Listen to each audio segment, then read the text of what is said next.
This story is going to take your breath away, and not in a good way, in a way that makes you angry, makes you sorrowful, might even make some of you sick to your stomach.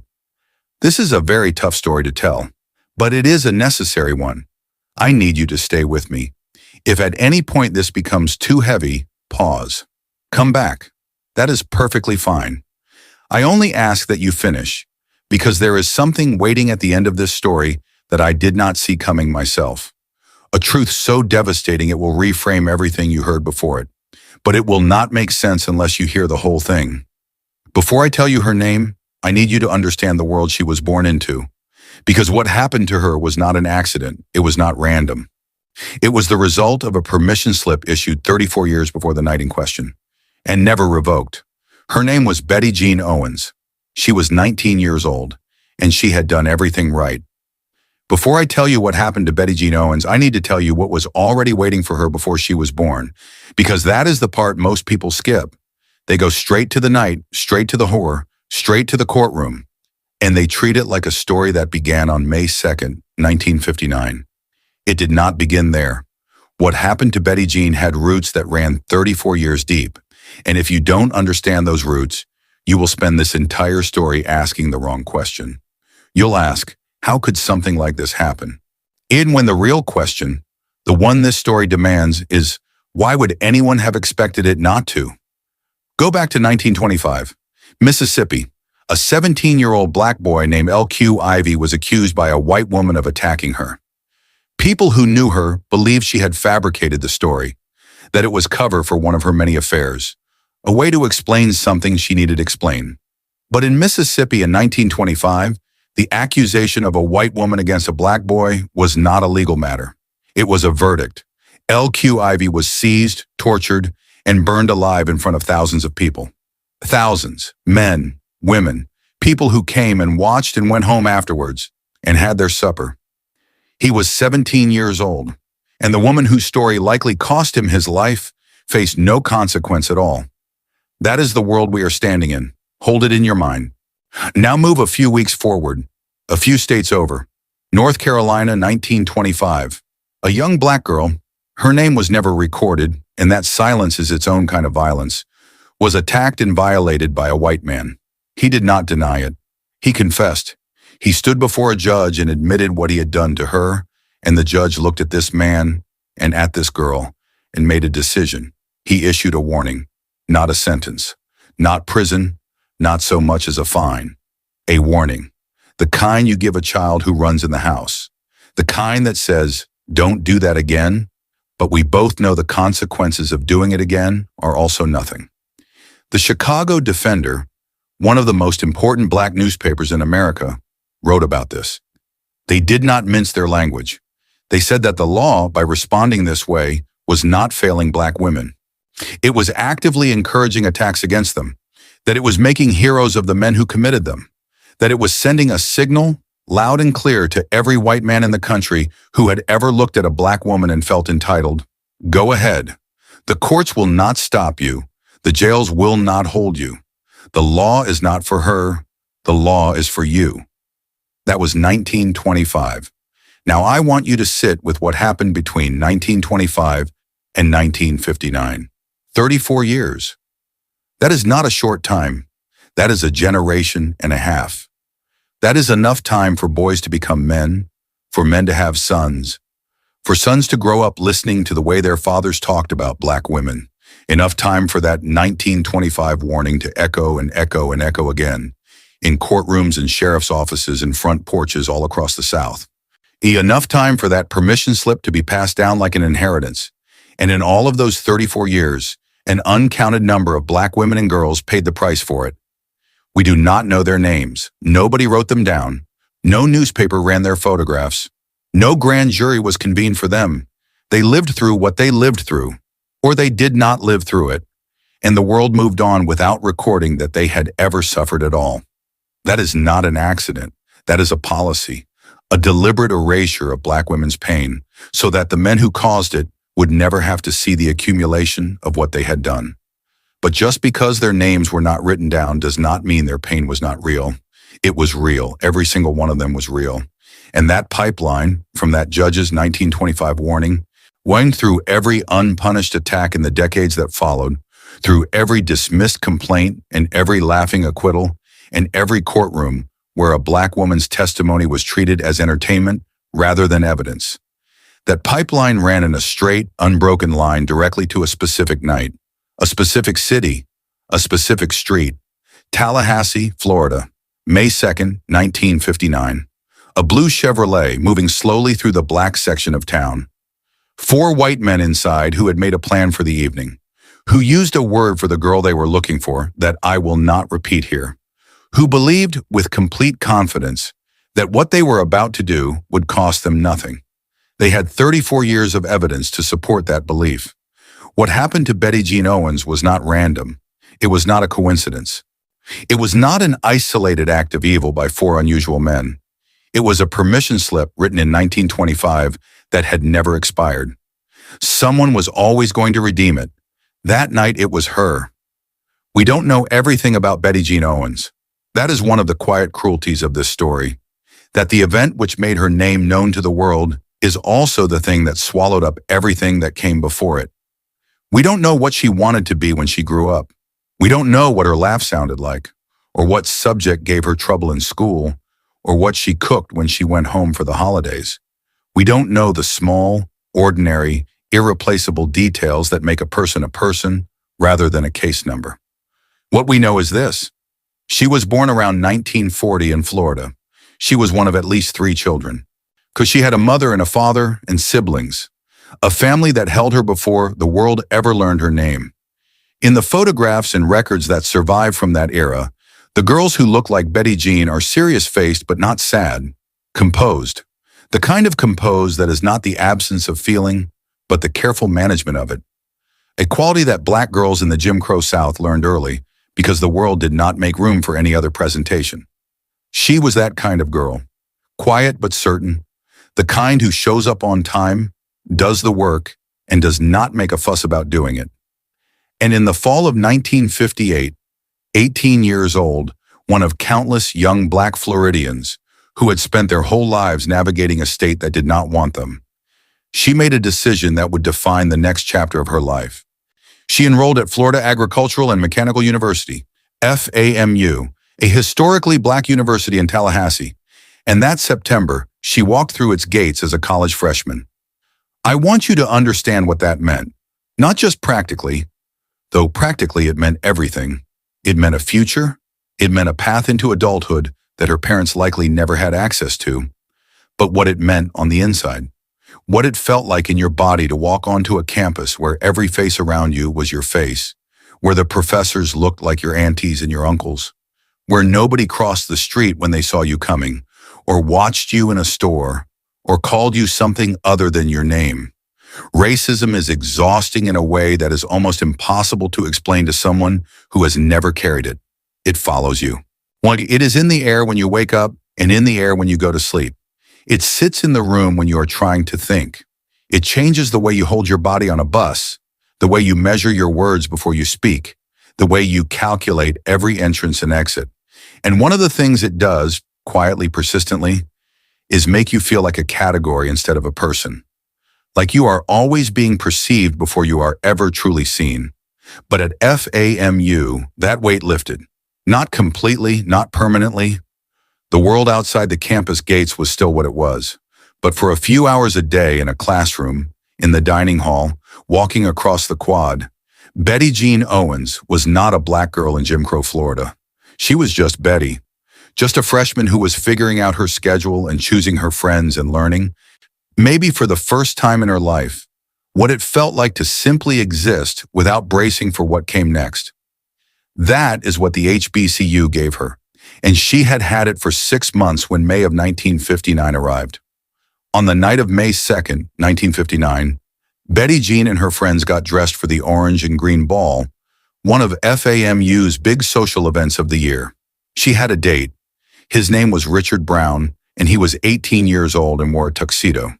Their friends Thomas Barfield and 17-year-old Edna Richardson came along. The 4 of them were the picture of that particular kind of youth that only exists when everything is still in front of you, and you are old enough to enjoy it, but not yet old enough to know all the ways it can be taken away. Betty Jean's gown was white, all white, with gold flowers. She wore white gloves to match, wee gold heel slippers on her feet. She had dressed with care, the way you dress when the night feels like it deserves the best version of you. And she looked beautiful, whatever the world would later try to make her. A case, a symbol, a cautionary tale, a name attached to a crime. On the night of May 2nd, 1959, Betty Jean Owens was a 19-year-old girl in a white gown who was going to a dance. They danced. They stayed until the music stopped. And when it did, the way it does at the end of a good night when nobody's ready for it to be over, they drove to Gaither Park and sat in the car together, laughing, talking, unwinding, doing nothing in particular. Just being young. Just being alive. They had been there for 15 minutes. I need you to hold that image. Hold it carefully. The white gown, the gold flowers, the laughter in the car, the night still warm. Hold it, because in a few minutes I am going to tell you what drove slowly into that parking lot with its headlights off, and I need you to remember exactly what it interrupted. While Betty Jean and her friends were sitting in that car at Gaither Park, laughing in the dark, 4 men were getting into a blue Chevrolet on the other side of Tallahassee with a plan. I want you to understand what I mean when I say a plan.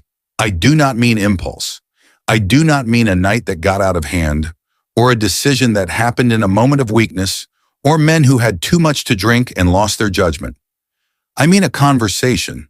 I mean a deliberate agreement made in advance with words attached to it. Words that described what they were going to do and to whom they were going to do it and why tonight was the night they had decided to do it. Ted Collinsworth was 24 years old. He was a telephone lineman. He had a wife. He had a child. He was by every measure the world would use to describe a man like him, a regular person, a working man, a family man.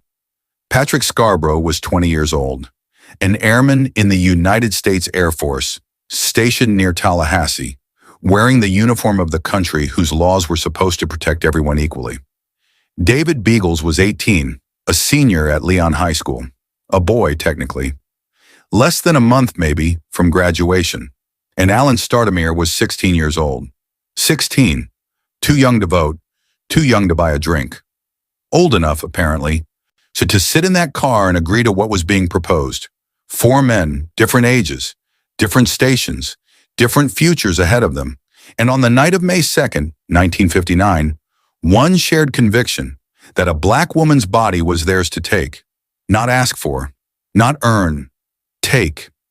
They used a word for the girl they were looking for that I will not say in this space, a word that erased her humanity before they had ever laid eyes on her, a word that made what they were planning feel, to them, like something other than what it was. They got in the car, they drove into the black section of Tallahassee, and they began looking. What they were doing in that car on that night was hunting. That is the only accurate word for it. They were not driving around hoping something would happen. They were searching with intention, moving through streets and past parks, looking for a target, and they found one. A young man named Aaron Gaines Jr. was driving through the neighborhood with a group of friends, 2 girls and 2 other boys in the car. The 4 men in the blue Chevrolet spotted them. This was it. They hit the accelerator and chased Gaines, trying to run him down, trying to cut him off and force him to stop. Gaines drove fast. He got to one of the girls' homes and pulled up to the front. The 4 men jumped out, armed, ready to do what they had come to do.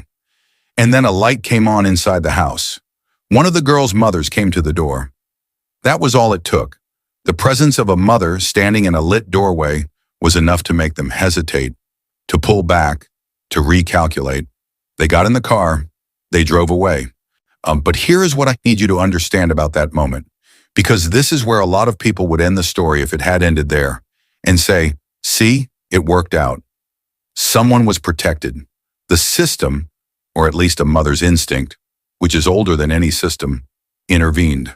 They were not done.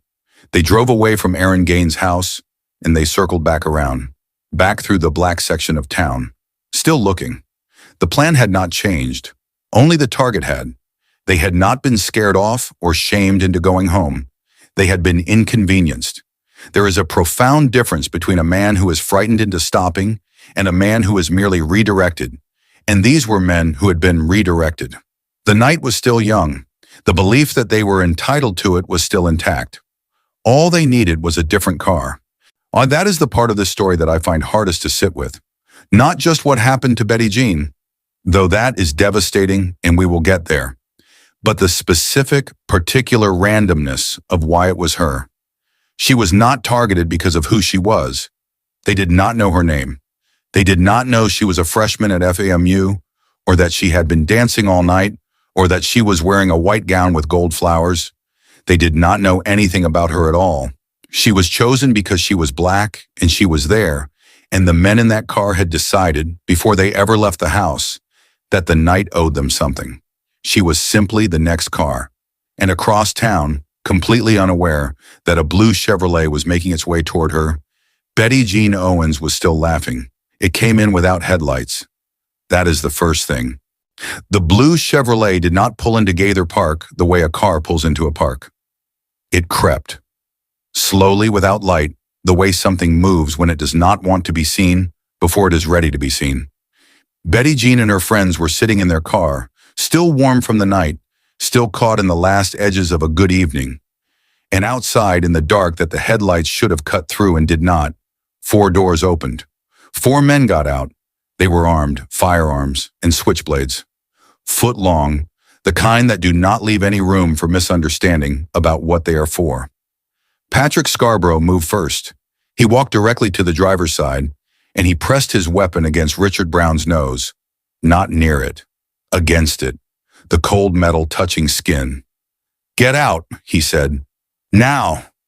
For a moment, just a moment, nobody moved. I have thought about that moment a great deal. That one breath of hesitation before the world changed. What do you do when something like that appears in front of you, and your mind has not yet caught up to what your body already knows? They hesitated, and then they got out. Richard and Thomas were forced to their knees on the ground. Beagles turned his knife on Betty Jean and on Edna, and he told them, "Don't move. Don't say a word." Betty Jean began to cry. The kind of crying that is not a choice, that comes out of your body before your mind has given it permission. And Beagles looked at her, this 19-year-old girl in her white gown, and he slapped her. He told her to stop. Told her that if she didn't stop, she would not make it home tonight. She tried to stop. She tried. Nero Scarborough waved his weapon at Richard and Thomas and told them to get back in the car, to drive away, to leave. And Richard and Thomas, knees on the ground, a gun in the air, in Florida in 1959, did what they were told. They got back in the car. I need you to pause here before I say what comes next, because I know what some of you are thinking, and I am asking you right now to resist that instinct, to resist the urge to sit in the comfort of 65 years of distance and decide what you would have done. This was Florida, the state that held the highest rate of lynching per capita in the entire country. In 1959, a lynching was not a history lesson. It was a thing that happened to someone your neighbor knew. It was a thing your parents warned you about in a tone of voice that told you the warning was personal. Even the men standing over Richard and Thomas were armed, and they were white. And they were in Tallahassee in the middle of the night, and the law in that city was not Richard's and Thomas's law. It was theirs. None of us, not one of us watching from the safety of right now, knows what we would have done under the weight of that. So we do not get to judge them. We do not get to do that.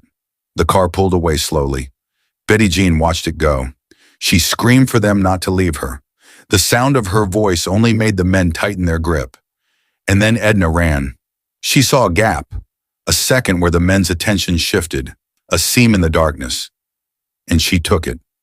She ran toward the park and she disappeared into the black. Betty Jean screamed after her too. "Don't leave, please." The men turned back to her, angrier now. And in that moment, Betty Jean Owens understood exactly what was happening, and exactly what was going to happen next, and exactly what she had to do to survive it. She was alone. Think about what FAMU had given her.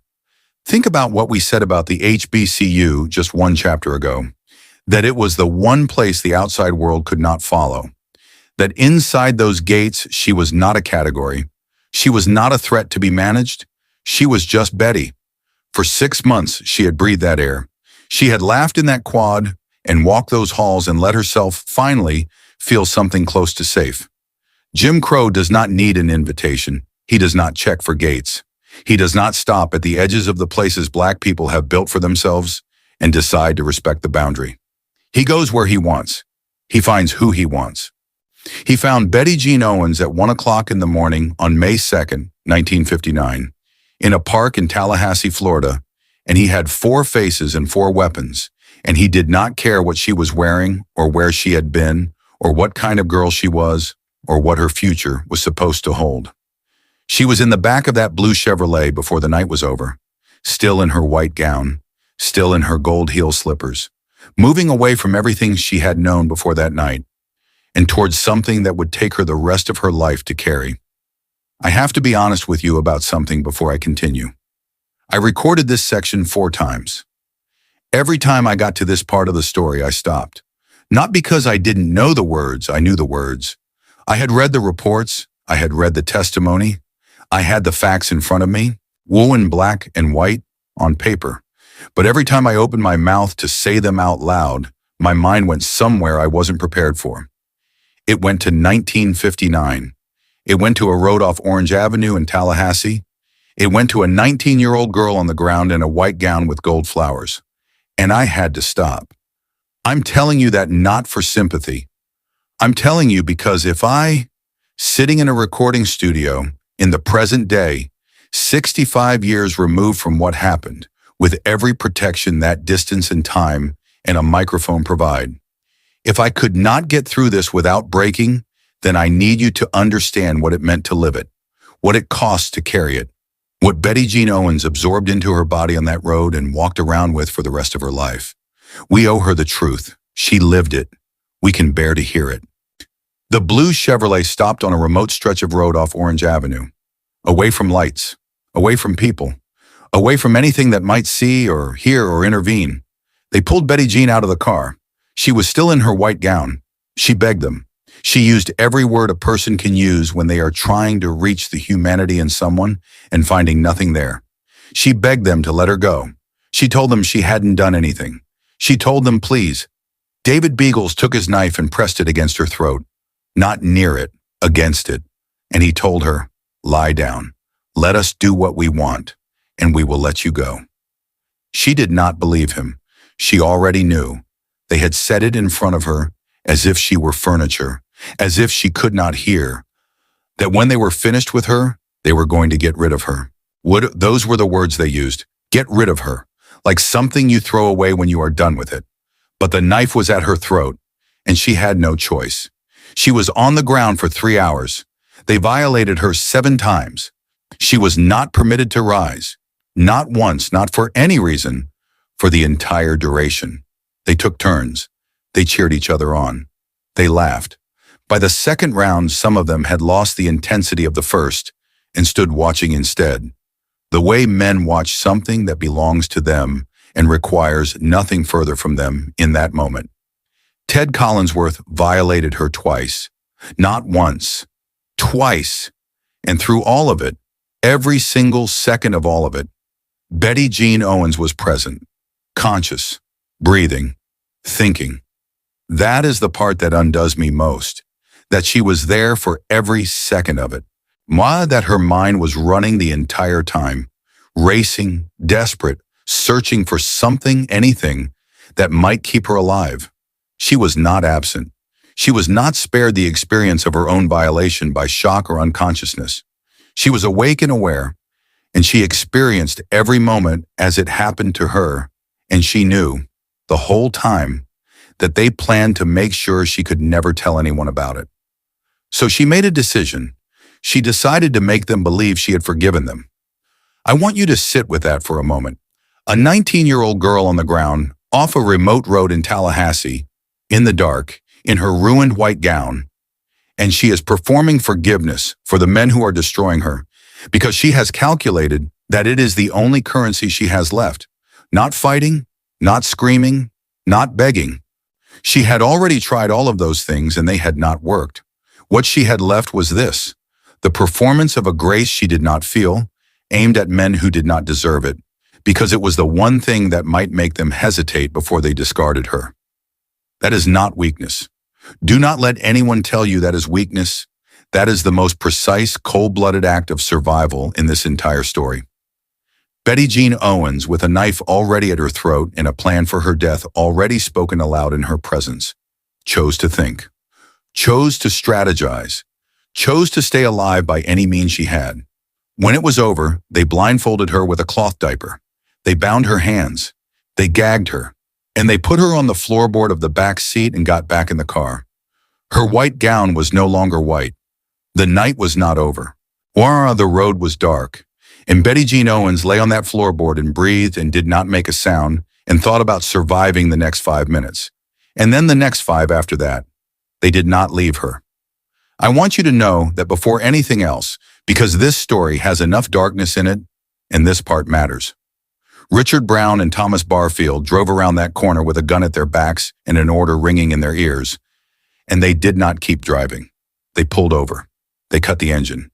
And they waited in the dark, watching the road they had just come from, because they were not going to be the kind of people who left Betty Jean Owens alone with those 4 men and went home. When the blue Chevrolet finally pulled out of the park and disappeared down the road, they went back. Edna was still there, hiding in the shadows of the park, small and terrified and waiting to see a face she recognized. When she saw their car, she ran to it. She told them. They took Betty Jean. They drove away with her. She is gone. The 3 of them drove straight to the police. Think about what that decision cost them in terms of what they had every reason to expect. 3 black teenagers in Tallahassee, Florida, in 1959, walking into a police station in the middle of the night to report that 4 white men had abducted their friend. They had every reason, historical, documented, personal reason, to believe that no one behind that desk would take them seriously, that they would be dismissed, or worse, that the story would somehow turn around and land on them. They had grown up in a world that had taught them, here in 1,000 ways large and small, that the law was not their instrument, that it did not move for them the way it moved for others. They went anyway. The deputy on duty that night was Joe Cook, Jr. He was 19 years old. He was a student at Florida State University, interning with the Leon County Sheriff's Office as part of his studies. And that night was his first solo shift. His very first. He had not yet done this alone before. He was 19 years old in a sheriff's office in the Jim Crow South, and 3 black teenagers came running to him with a story that the world around him had been telling him. His whole life, he did not have to believe.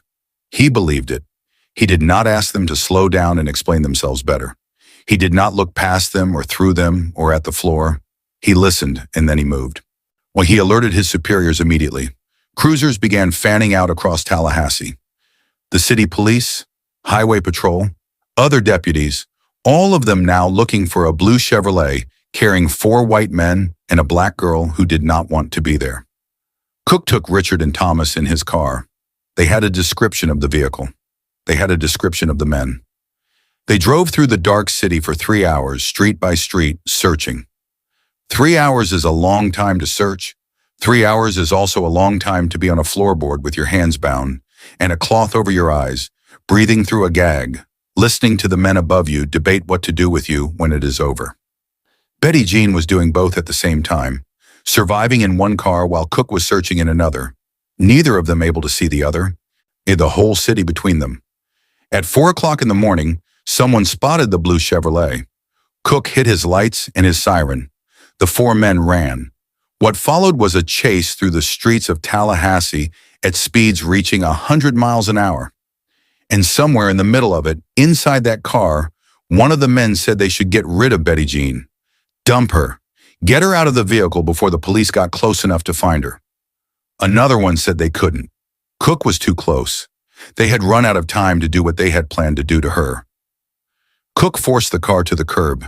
Ted Collinsworth got out of that car with his weapon still in his hand, as if he were genuinely considering whether this was the moment he would shoot it out with a deputy sheriff on a public road in Florida. So Cook looked at him and said it plainly. All 4 of you go down if you don't drop it right now.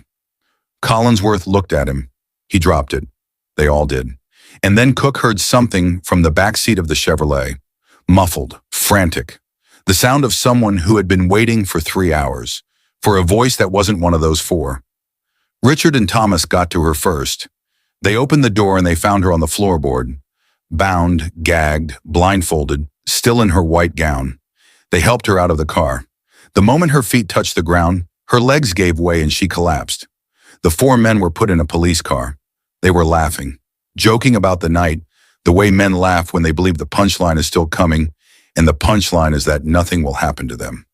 In a separate car, Betty Jean was driven to the Black Hospital at Florida A&M. She was sobbing.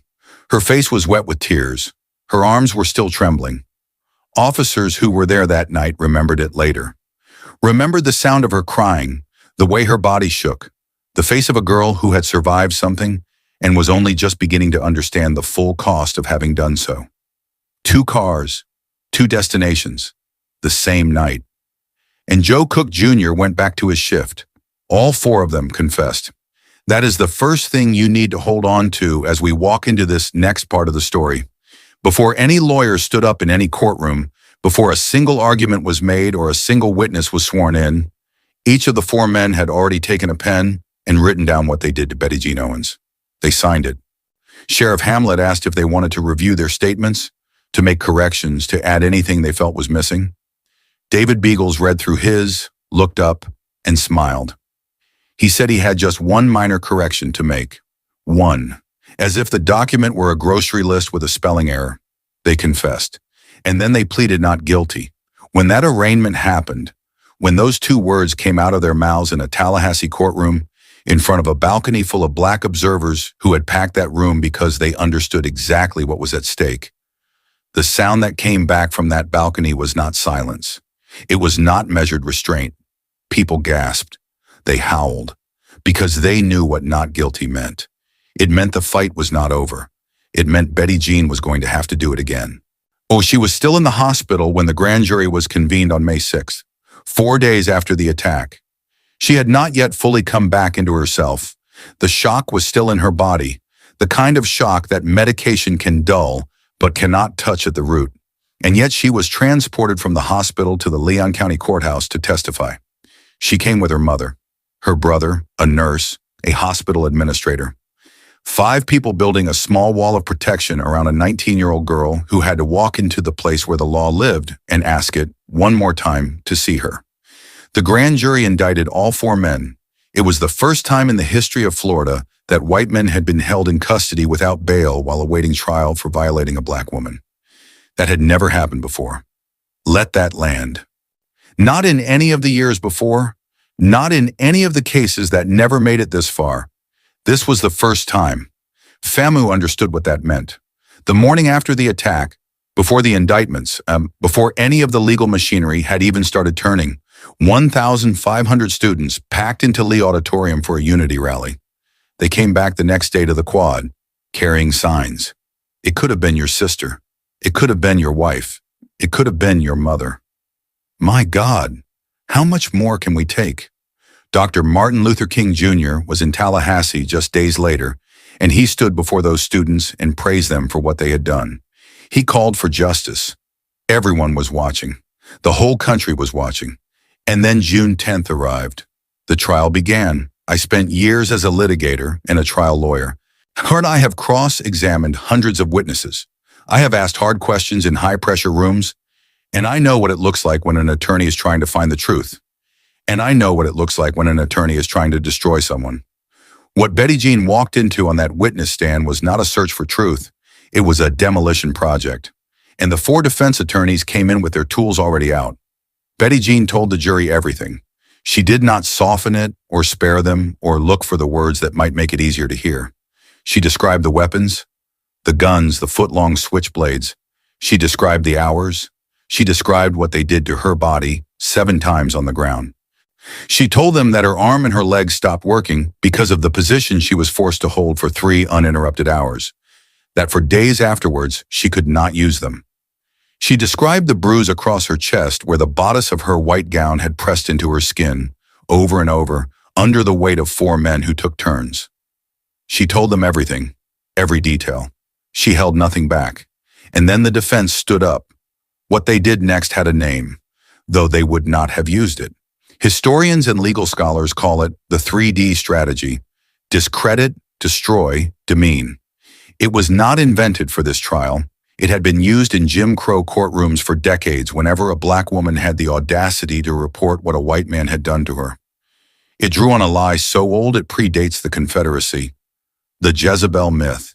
Born in slavery, that said black women were not women at all in the way the law understood womanhood, that they were naturally, permanently, constitutionally available, that their bodies did not belong to themselves, that they could not, by their very nature, be violated, only borrowed. They cross-examined Betty Jean for over an hour. "Why didn't you run?" she answered. "They had weapons. They had beaten her. There was nowhere to go. Didn't you consent? Didn't you want it? Didn't you enjoy it?" She sat in that chair and she answered every question they threw at her with the same steady, devastating patience she had used to survive the road off Orange Avenue, until they asked about her virginity. And then Betty Jean Owens went quiet. She refused to answer. That silence was not defeat. It was a verdict of its own, issued from the witness stand, in a room that had not earned the right to the question, and it rang out louder than anything the defense said for the rest of the trial. The jury got the case at 10:30 on a Saturday night. 12 men, all white, all male. They filed out of that courtroom and into a room where no one could watch them, and they sat down with the full weight of what they had just heard: Betty Jean's testimony, the confessions, the doctors, the friends, the deputy who had pulled her from a floorboard. And they began to talk. 2.5 hours later, at 1:30 in the morning, they came back. Guilty as charged. I want you to feel what that moment meant before I tell you what came next, because it was real, it was historic. When no all-white Florida jury had ever returned that verdict against white men for what had been done to a black woman. Not once. Not in all the years before, not in all the cases that never made it to trial, not in all the courtrooms where the question had been asked and answered with an acquittal before anyone had finished asking it. This was the first time. Betty Jean had sat in that chair and told her truth and refused to be destroyed by it, and 12 men had come back and said, guilty. Whatever else was coming, that moment belonged to her.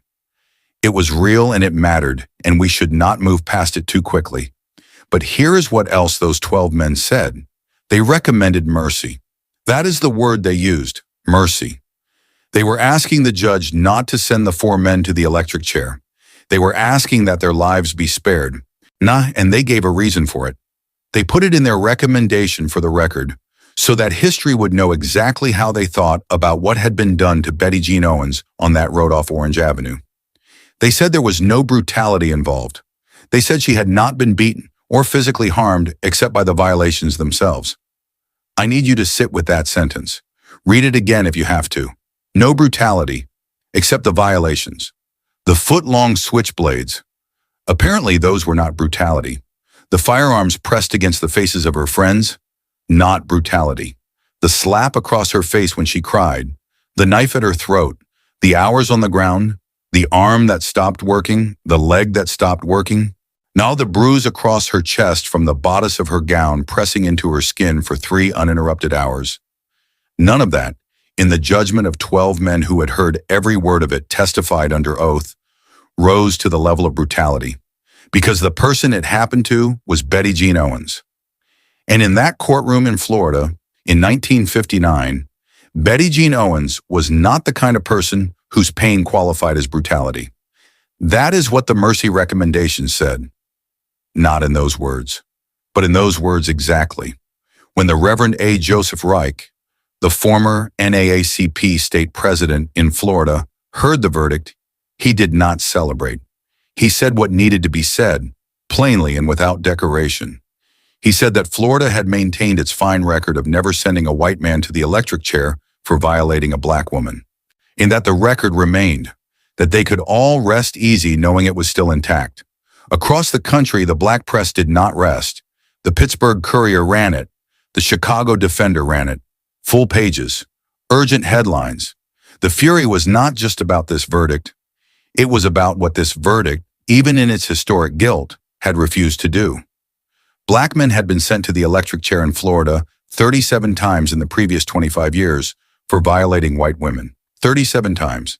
And here were 4 white men who had violated a black woman 7 times over 3 hours, who had confessed in writing, who had laughed about it on the way to jail, and the jury looked at all of that and decided their lives were worth more than the full weight of what they had done. The 4 men were sentenced to life in prison.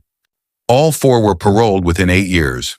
Alan Stoudemire, who had been 16 years old when he sat in that blue Chevrolet and agreed to what was being proposed, was paroled in 1965. He was barely a grown man when he walked out. Patrick Scarborough followed in 1966, and then went in and out of incarceration on other charges for the next 3 decades. Finally convicted of attempted murder in 1993.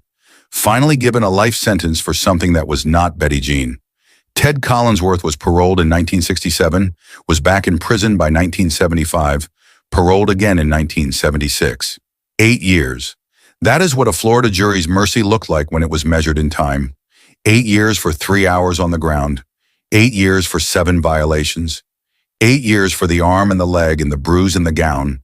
And David Beagles, 18-year-old David Beagles, who had pressed a knife to Betty Jean's throat and told her to lie down. David Beagles was paroled in 1965. He was 24 years old, his whole life ahead of him.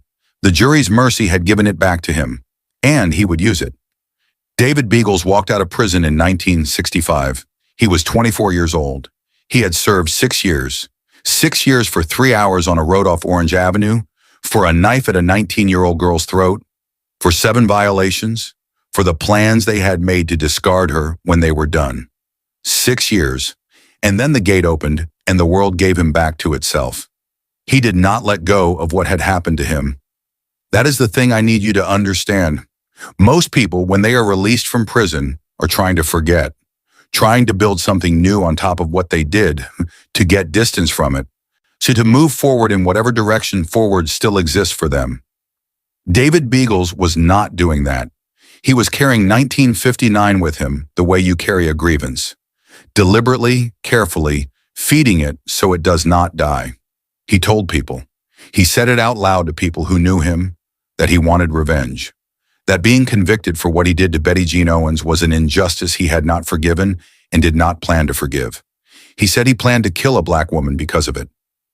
Alan Stoudemire, who had been 16 years old in that blue Chevrolet, who had sat in that car and agreed to what was being proposed, Alan Stoudemire would later testify to all of this. He would tell a courtroom exactly what Beagles had said he intended to do. Beagles waited 4 years, and then in 1969, he found her. Her name was Betty Jean Houston. She was a young black woman, and she had a name that matched the name of the woman David Beagles had never stopped being angry about.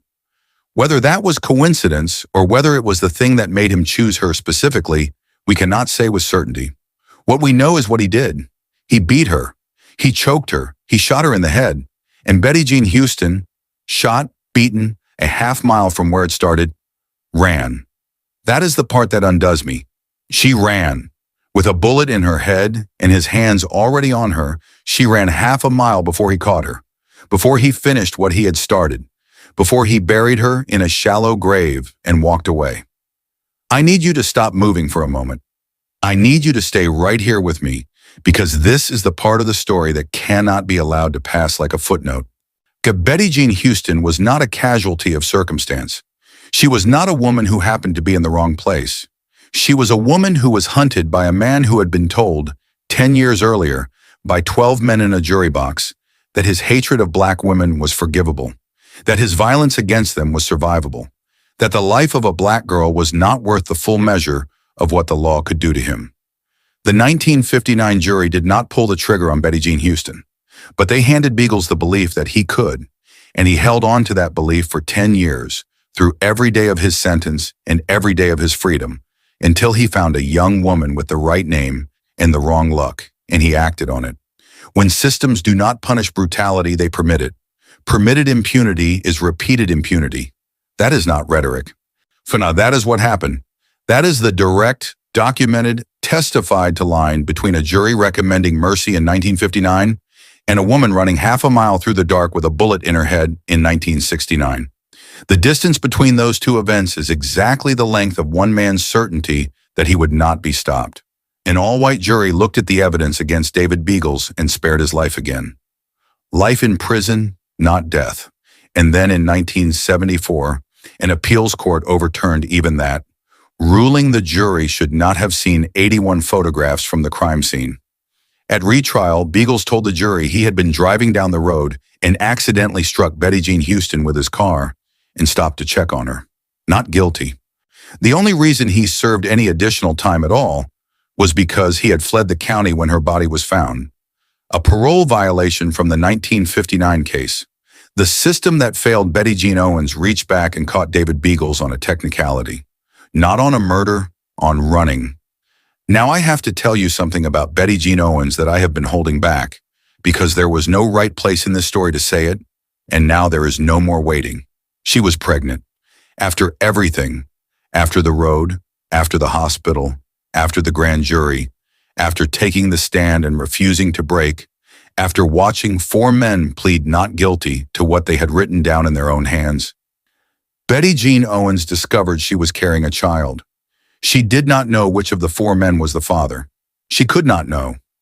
All 4 of them had taken turns with her body as if it were a thing they were sharing, and now her body was being asked to carry the evidence of it. She was 19 years old. A courtroom had just told her that what happened to her deserved mercy, and she was pregnant. Abortion was illegal in Florida. Prosecutor William Hopkins arranged for her to travel to New York, where it was not. She went. She came back.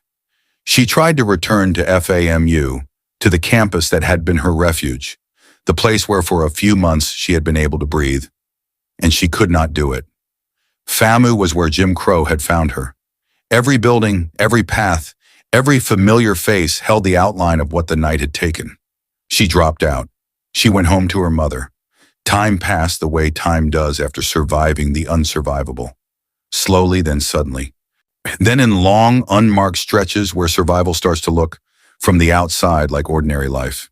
She met a man, a fellow FAMU student, which tells you something about her, that she did not let what happened there erase it entirely from what she was willing to reach for. They married in 1961. They had 4 children. They moved to Michigan.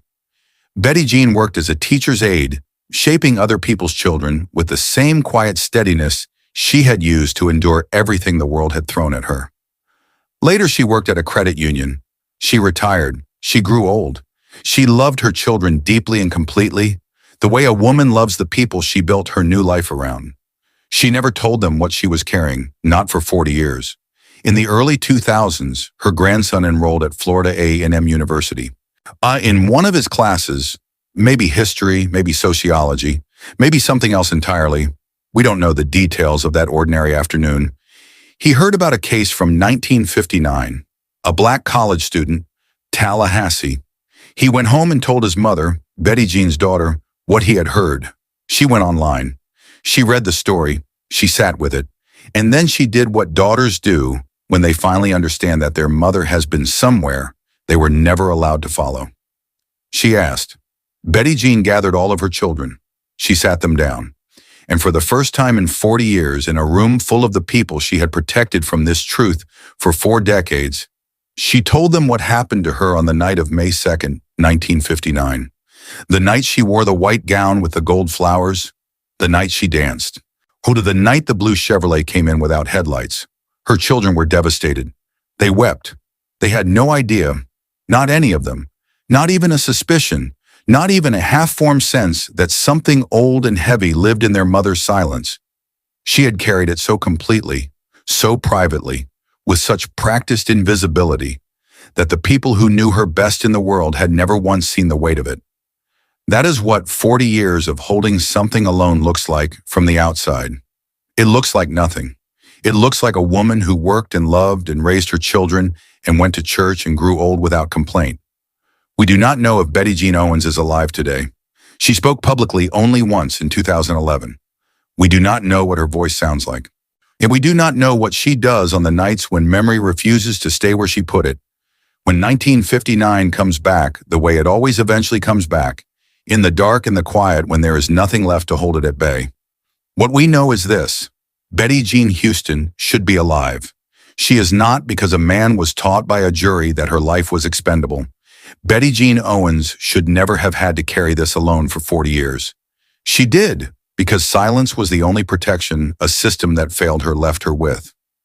We tell this story because both of their names deserve to be spoken.